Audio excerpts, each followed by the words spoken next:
Hi everyone, welcome back to yet another episode of Up Next. My name is Carrie. I'm joined, as usual, by the beautiful and talented Kalen. I love your sick shirt. Thank you. Your printed shirt. Thank you. I got it from, glad I didn't get my stupid Wish. Yes. Who I saw here in Philly earlier last week. Yeah, last week ago today. Who I believe has a new album out as well. Yeah, I didn't know if it technically came out this week or last week. Okay, yeah. Around now, though. Anyway, I didn't mean to promo it, but there we go. We'll get an go extra listen to that album. Yeah, go check it out. Bonus album recommendation. Yeah, we're here to talk about some new music, our first impressions on some stuff from over the weekend. Tell me about your first album, Kalen. What are we getting into? Yes, let's jump right in. Yeah, I'm so excited to talk about this record. I'm talking about Sure Beats Living by Wevie Stonder. Now, there's so much. Where do I start? Okay, so I saw, like, a promo single for this a few weeks ago, and instantly I was hooked, and I was like, I can't wait for this record to come out, because it's so delightfully weird. It's that type of absurd commentary. Okay, yeah. That I really enjoy, that I find very fun to listen to. This almost toes into maybe being a comedy album, which is not, we normally don't cover, like, comedy music on this podcast. Comedy music or, like, stand-up albums or anything. Like, we skip over that stuff. Or, like, parody music. Right, yeah. Or something that's so... Like, not that it can't be fun. We've also talked about how much we love Weird Al and shit. But of course.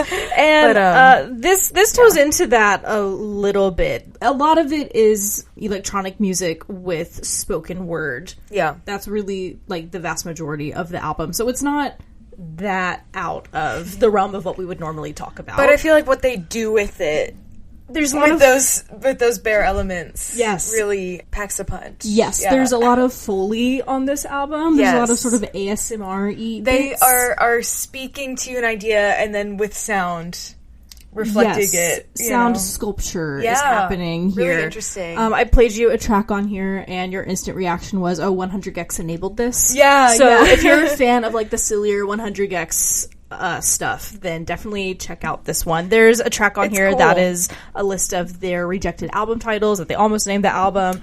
Yeah. There's one that goes through, like, 20 or 30 different genres in about a minute and a half. They really, like, rapid fire throw them at you. I love that. I don't know. I love using what you have to, like, its fullest potential. They are squeezing their band name ideas for all they're worth, and that's really fun. Like, they just threw it in the music. Yes. Fine. Why the hell not? Can it not be the lyrics? We thought of them. It's great. Yeah. And this is the band's first album in 15 years, so God, not that's really cool. Not really familiar with their previous work. What the hell did it sound like before? Who knows? Maybe it was still this. Maybe they were just way, way, way ahead of the curve, but this also feels so contemporary. It does. It feels super fresh. That's cool. Did we ever beat the AI allegations for this? For the album cover? We can cut this if so. I'll be whatever. I don't think it's artificially generated. I would be right? a little surprised and disappointed if it was. Look at that photo. I think that's a human man. He's got really smooth skin. But he also has really wrinkly skin. Look how bright that curtain is. You know, we have no And the puppets idea. are real smooth. We don't know. There's no way to know, and I hate to, like, speculate. That's not, like, what it's about either. But we have taken a firm anti-AI stance, so I feel like it's important to acknowledge when I don't know. And if it is AI generated, I truly deeply apologize, and I hate this band and it now. Is, oh my god! I'm kidding. No, wait. No, you know, just nuance, I guess. Whatever. But the album is really, really fun. Yeah. It's the music is so fun, so cool. Yeah. It's only like a half hour long, and it's just super consumable and silly. Yeah, I love that super weird, just experimental, bouncy, fun electronic music. Absurd. I love something that's fun to listen to. I love when I can't wait to see what the next track is going to do because everything so far has been so off the wall and ridiculous. You tend to have good, like, replay value. Yes. With those types of albums too, you'll, like, notice different stuff as you get more familiar with it. Yeah, it's great. It's fun. It's good to laugh. Laughter's the best medicine. Oh, isn't it nice to laugh? I love Fitness and a Friend. Isn't that nice? Yes. Is your next album going to make me laugh? No, none of mine are really funny. Sorry, I just did a skim. The rest of mine are not very funny, so we can kind of shut that down. Let's get gloomy or angry or whatever the next emotion is. Okay, I'm actually gonna go, before we go, like, particularly sad, I'm gonna go in this kind of, like, whimsical, contemporary classical direction. Ooh. With Forest Tale City's Forest by Georgi Koberidze, yes, I believe, who is a Georgian contemporary classical artist. This is a prime... what, sorry? From the country, not the state. Just to clarify. Oh, the country of Georgia, not the state of Georgia. That's an important clarification. When you told me about the album at first, I was like Georgia? No. It's a great example of an album, like, it's why classical music grabs you. It's like a great way into classical albums if you've never listened to one, I feel. It makes it kind of accessible in a weird way, but it doesn't water it down at all. It unfolds and grabs you in the way that good classical music does. The way it's all layered together, all of the instrumentation and stuff. Very well layered. Like, you will go along on the journey with them. Like, I'm sold. It's so cool. Yeah, it just reminds me of pieces that really interested me when I first listened to classical music. Totally. It's cool. So almost symphonic, not really. You almost want to say it sounds like a movie soundtrack, but... Well, that's because so many movie soundtracks are, like, classical. Right, I feel like I need to backtrack. Or symphonic, at least. Yeah. I'm going to backtrack a little bit, give some context. It's got some Georgian indigenous instruments. There's, like, a lot of beautiful woodwinds, flutes, and things of that nature, as well as more Western classical sounds that you might expect in a symphonic arrangement or whatever.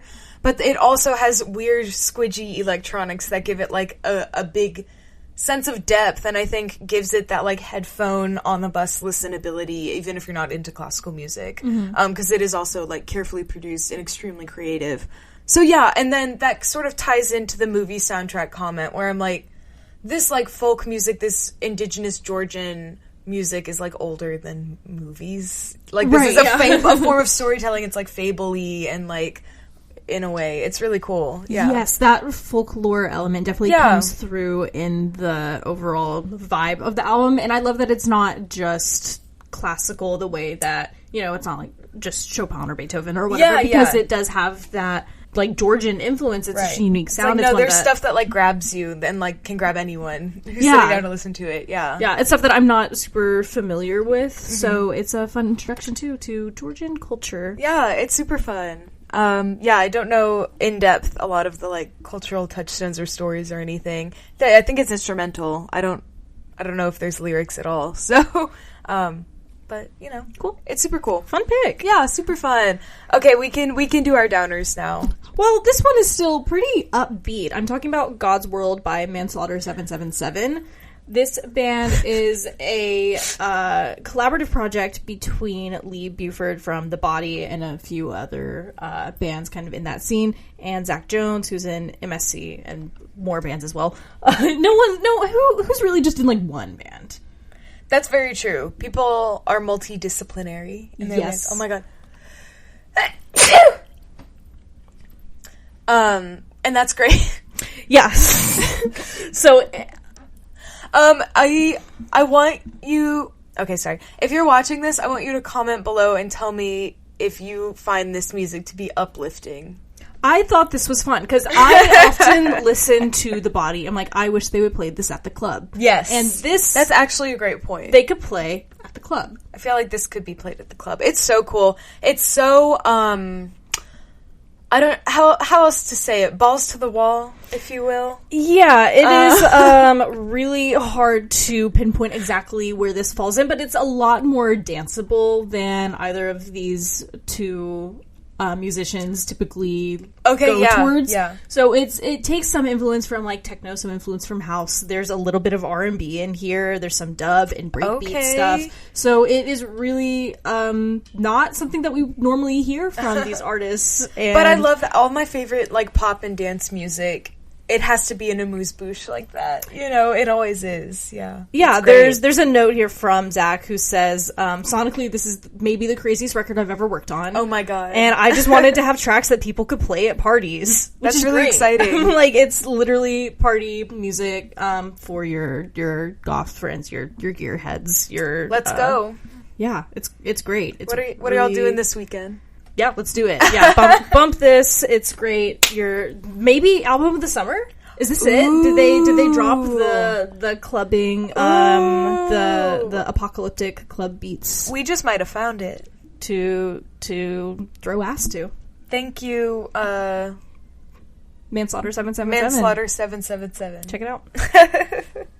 Awesome. Do you want to hear about my next album? Yes, I do. Yay! You also have like a weird clubby moment, right? I do, yeah. I have the Rituals EP by vyaliyy. Oh, I saw this one too. I believe is how I'm going to say it. Yeah. It's really weird. It's post-club, post-industrial, so yes, a lot of harsh noises, very cacophonous. A common gripe we have with techno projects is that they're kind of samey the whole time. Yeah. And this one will sort of fall into a groove, but it's always cut up. They're going to change tempo. They're going to change it on you extremely quickly. And so it's really fresh in that way. That's cool. This sounds very left field, I think, is what people in the EDM scene would call this. That's not, I don't have a ton of vocabulary for actual dance music, but I think left field might be left field. I think it's like glitchy hyper influence. Oh, okay, has a piece of that too. This has a little bit of classical going on too, right? Am I making that up? Maybe. Okay. No, I think they do. I mean, there's definitely these like rolling organ chords at the beginning that are paired up with this really bright and twisted synth. And so they like roll together in this like sort of off-center way. At least in the beginning of the album. I don't know if they bring it up later. Again, these are broad strokes. That's just a really crazy sound, stacked together like that. Crazy and twisted and weird. And these builds that are like almost drops, but they never quite get there. It's like you're trying to throw ass to the club on Prozac, you know? Like you just can't make it happen. You just like, I don't know. I love how, despite it being industrial and it's crispy and everything, it is kind of, like, cloudy and hazy and, like, I love that. This sort of, like, weird way. Dissociative. I think that makes it post. I think that's why it's post. Yeah. This cool kind of, like, psychedelic. Yeah, your afters. But, like, you got work in the morning. You just got off work. Like, it's, like, you're hungry. Like, nothing's good. Yeah. It's awesome. Very cool. Yeah. Sick. All right, well, I've got one last album to talk about here. Ooh. This is Megamantra by Black Magnet. This strikes a lovely, lovely balance between industrial music, hardcore, and metal. So if you like bands like Ministry, this is going to be right up your alley. But it's so hard to find this stuff that's good. That's good. I'm sorry. I find a lot of really, really... I love it. I thought you were going to go a little further with that. I find a lot of industrial metal that I personally don't vibe with, that maybe is a little... I don't know. It's hard to put into words why I don't like a lot of industrial metal music, but this really like knocks it out of the park for me. I really was into this record. It just like hits all those points of being noisy enough, of having this like really intense synths paired with guitar and with drums that well, and you have all of these things along with, you gotta pair them up right. You have to time it right. Like, you have to keep pacing and, like, keep it moving, too. Some of the projects, too, are overly, like, dwelling on these ideas and stuff. Yeah. And this is just, like, a little more frantic. It's cool. Yeah. Frantic is a great word for this. Chaotic. And lyrically, it's very misanthropic. It's just rooted in this, what else? Like, what else is there? Yeah. But also sort of a sense of, like, not self-importance, that's not the right word. But a sort of, like, a strong sense of self-identity, right, too. I feel like you can feel misanthropic and generally pessimistic about things and still have, your identity and your, like, personal life and stuff. Yeah, to an extent. Which makes this feel really grounded. Okay, Yeah, where it does come from, like, you can sense a maturity. It comes from a place of awareness, maybe? Yeah. Okay. Yeah. That's really interesting. It's not just, like, fuck you, mom and dad. Exactly. Yeah. Exactly. There's sort of a message here, I would say. Okay. And that's cool. I love that. Yeah. Super fun. Good stuff. Oh my god. I'm like, how do we find so much good music? Every week, well, there's a lot of music that comes out. This isn't even all of it. We find a lot of albums that I would love to talk about. We can't fit it all in. We absolutely can't. And the reason I say that, I was clicking through some of our earlier videos today. I was scoping out our comments. We have a couple people who've been asking questions in there. I'm going to try and get to them. I know it's been like a month or two. Sorry. Questions in our comments? Yeah, up next? we're up next. Oh my God. Yeah. Okay. And so, anyway, I was just going over some of the albums we had talked about as I was, like, skimming the videos and going through the comments, and I'm like, how, like, I don't remember some of these. How do we keep track? I need to, like, anthologize them. They are in the YouTube videos. We are doing it now. We are anthologizing. No, I need a lookbook. I need, like... Ooh. Well, that's the website. We have a spreadsheet. That's the website, babe. You got one more album for me? Yeah, sorry. Oh my God, I guess I can just log on to outsidenoise.org. We have a search feature, too. My God, the search feature... I need to start utilizing our own resources that we make a little better, I guess. My last album I want to talk about is... It actually might also be an EP. Do I have an all EP day? Maybe. Oops, all EPs. Oops, all EPs. It's what I got. It's the stuff that spoke to me. It's a self-titled EP by Tokillafly. I believe this is their posthumous release. I think they might have broken up in 2024. Oh, I thought you meant, like... I meant as a group. Or as a musical endeavor. Okay. I don't As an idea. As an idea. As a concept. In the sense that... Yeah. Okay. And it's some damn-ass, excellent emo violence music. It's extremely noisy, extremely frustrated, mad at the world, mad at pretty much anyone you've ever met, mad at, like, going to the grocery store, mad at, like, walking around for your stupid mental health or whatever. Really good, based out of Arizona. And basically, like, rest in peace. It's solid. I love the screeching guitars plus screeching vocals. Sick. Yeah. Yeah, it's all there. Yeah. Talk about balls to the wall. Sorry. I don't know why that's the phrase today. Everything's all out. Everyone's feeling things very deeply. Very intense. Yes, vibrant. High saturation week. Yeah. Yeah. Overexposure. Sure. Dog days of summer. We're fucking sick of it. Yeah. Hay fever or whatever.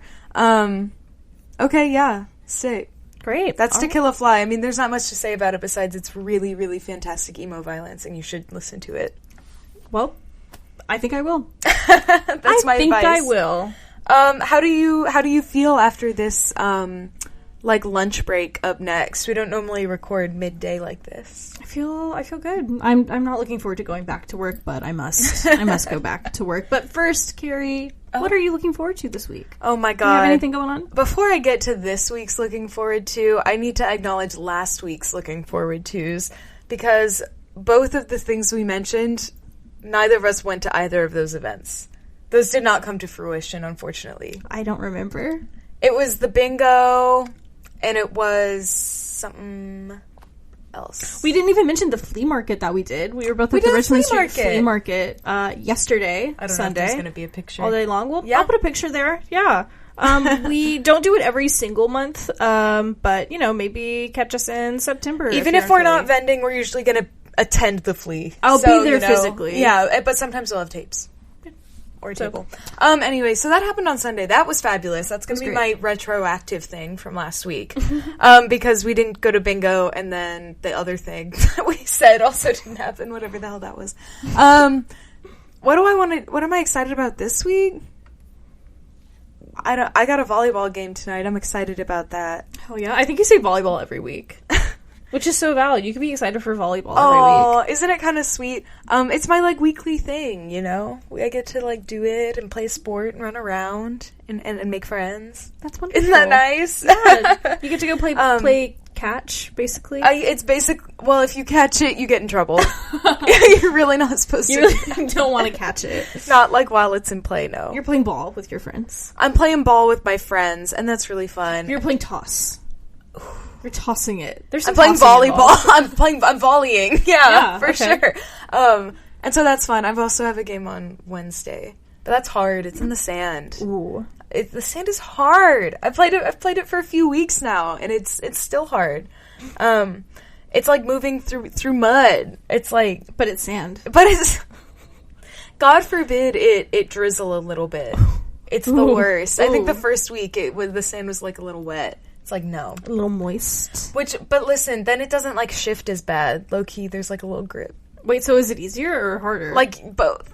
Okay. It's different. I'm excited because our friends are having, I think it's a house show. Well, I don't really know where this is. I don't know if it's in someone's house. I get the vibe that maybe it's like an abandoned warehouse or maybe like an empty lot or perhaps like a pier or something. I don't really know where this location is. Okay. I gotta ask, but that's on Friday night. I'm really excited. That sounds fun. Sure, we'll figure it out. We'll get there when we get there. We'll be there eventually, wherever it is. We'll be there. Whatever it is, we just might find our way there. Thank you for joining us. Yeah, thanks for coming out to another episode of Up Next. Thanks for coming out. Tip your bartender. Tip your bartender. Don't forget to close out your tab. Mm-hmm. Have a beautiful night. Bye. That's all. Bye. Bye. Bye. Goodbye. Goodbye now. Goodbye. Goodbye now. Bye-bye. Weird. Goodbye. Weird.